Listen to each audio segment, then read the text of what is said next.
Hari ini kita akan belajar dengan topik perawatan luka dasar.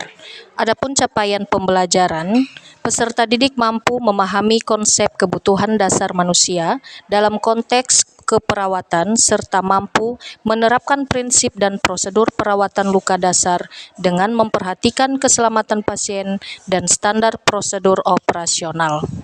Tujuan pembelajaran: setelah mengikuti kegiatan pembelajaran, peserta didik diharapkan dapat: pertama, menjelaskan pengertian dan jenis-jenis luka; kedua, menjelaskan prinsip dasar perawatan luka; ketiga, mengidentifikasi alat dan bahan yang digunakan dalam perawatan luka dasar; keempat, menjelaskan langkah-langkah perawatan luka sesuai SOP; kelima, melakukan praktik perawatan luka dasar dengan benar sesuai prosedur; keenam, menunjukkan sikap profesional, empatik, dan menjaga keselamatan pasien saat melakukan tindakan.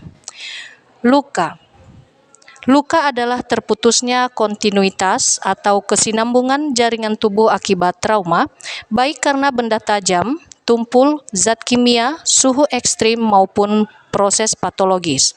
Luka menyebabkan kerusakan jaringan dan respon tubuh berupa proses penyembuhan luka. Apa perbedaan antara luka sayat dan luka lecet? Mengapa ada luka yang cepat sembuh dan ada yang lama? Faktor apa saja yang mempengaruhinya? Menurutmu, alat apa saja yang mutlak harus disiapkan saat akan mengganti balutan? Berikut perbedaan antara luka sayat dan luka lecet. Beberapa contoh luka lainnya: yang pertama, luka laserasi atau robek. Luka akibat benda tumpul yang menyebabkan jaringan robek tidak beraturan, contoh luka akibat kecelakaan kendaraan. Luka tusuk atau puncture adalah luka akibat benda runcing yang menusuk jaringan. Luka tampak kecil di luar, tapi dalam di dalam. Contoh, luka paku, jarum, duri.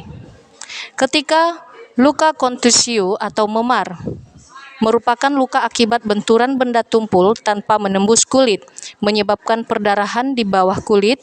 Contoh, luka pukulan dan benturan.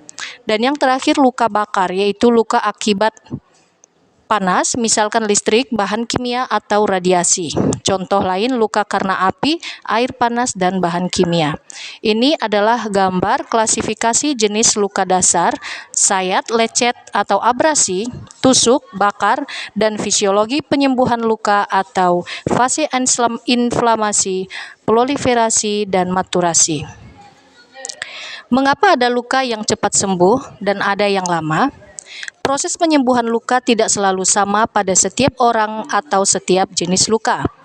Hal ini dipengaruhi oleh berbagai faktor internal dari dalam tubuh dan faktor eksternal dari luar tubuh yang dapat mempercepat atau memperlambat proses regenerasi jaringan. Faktor-faktor yang mempengaruhi penyembuhan luka: yang pertama, faktor lokal atau di area luka, yaitu faktor yang langsung berhubungan dengan kondisi luka itu sendiri. Jenis dan kedalaman luka. Luka dangkal atau seperti lecet sembuh lebih cepat dibanding luka dalam atau sayat atau tusuk. Kebersihan luka. Luka yang dirawat dengan teknik asepsis atau steril lebih cepat sembuh dibanding luka yang terkontaminasi kuman. Adanya infeksi. Infeksi menghambat pembentukan jaringan baru dan memperlambat penyembuhan. Sirkulasi darah di area luka. Aliran darah yang baik membawa oksigen dan nutrisi ke jaringan luka, mempercepat penyembuhan. Luka pada area dengan sirkulasi buruk, misalnya kaki penderita diabetes, sembuh lebih lama. Tekanan atau trauma berulang, yaitu luka yang sering tergesek, tertindih, atau tertekan akan sulit menutup. Kelembapan luka. Luka yang terlalu kering atau terlalu basah dapat menghambat proses pembentukan jaringan baru. Faktor sistemik atau dari dalam tubuh. Faktor ini berhubungan dengan kondisi umum tubuh seseorang. Usia. Proses regenerasi sel pada anak muda lebih cepat dibanding pada lansia. Status gizi. Tubuh memerlukan protein, vitamin C, zinc, dan zat besi untuk membentuk jaringan baru. Kekurangan gizi menghambat penyembuhan luka. Status imun atau daya tahan tubuh. Daya tahan tubuh yang baik membantu melawan infeksi dan mempercepat pemulihan jaringan. Penyakit penyerta, penyakit seperti diabetes mellitus, anemia, gagal ginjal, atau gangguan pembuluh darah dapat memperlambat penyembuhan luka. Obat-obatan, penggunaan kortikosteroid, kemoterapi, atau obat imunosupresif dapat menghambat pembentukan jaringan baru. Kebiasaan merokok. Alkohol dan stres emosional dapat mengurangi oksigenisasi jaringan dan memperlambat penyembuhan. Ketiga, faktor lingkungan dan perawatan. Kebersihan lingkungan. Lingkungan yang bersih dan steril mencegah infeksi luka. Teknik perawatan. Perawatan luka yang sesuai SOP mempercepat penyembuhan. Kepatuhan pasien. Pasien yang patuh mengganti balutan dan menjaga kebersihan luka akan sembuh lebih cepat. Apa itu perawatan luka dasar?